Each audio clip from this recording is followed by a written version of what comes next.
بسم اللہ الرحمن الرحیم۔ ناظرین، آج کا 5واں اور آخری ولاگ اسلام میں عورت کا موقف، پیج 547، معارف القرآن جلد اول، سورۃ البقرہ نمبر 2 اور آیت نمبر 228۔ ناظرین، اس کتاب کے رائٹر ہیں مفتی اعظم پاکستان حضرت مولانا مفتی محمد شفیع صاحب رحمۃ اللہ علیہ۔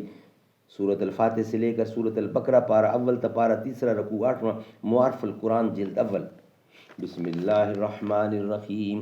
الحمد للہ وکفی وسلام علی عبادہ الذین اصطفیٰ۔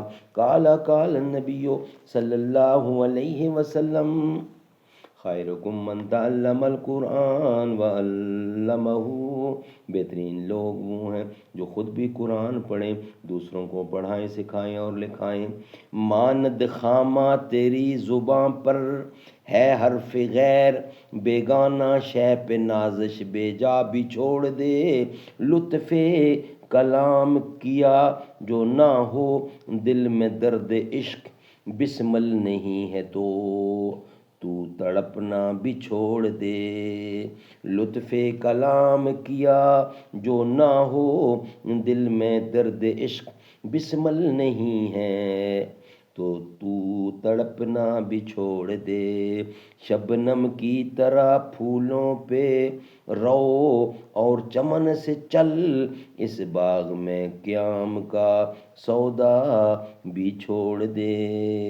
شبنم کی طرح پھولوں پہ رو اور چمن سے چل، اس باغ میں قیام کا سودا بھی چھوڑ دے۔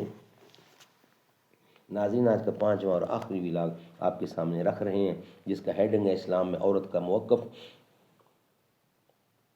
اس جگہ مناسب معلوم ہوتا ہے کہ پہلے عورت کے اس موقف کی کچھ تشریح کر دی جائے جو اسلام نے اس کو عطا کیا ہے، جس کو سمجھ لینے کے بعد یقینی طور پر اس کا اعتراف کرنا پڑتا ہے کہ ایک عادلانہ اور معتدلانہ نظام کا مقتضا یہی تھا، اور یہی وہ مقام ہے جس سے اونچ نیچ یا انحراف انسان کے دین و دنیا کے لیے عظیم خطرہ بن جاتا ہے۔ غور کیا جائے تو دنیا میں دو چیزیں ایسی ہوتی ہیں جو اس عالم کی بقا اور تعمیر و ترقی میں عمود کا درجہ رکھتی ہیں، ایک عورت، دوسری دولت۔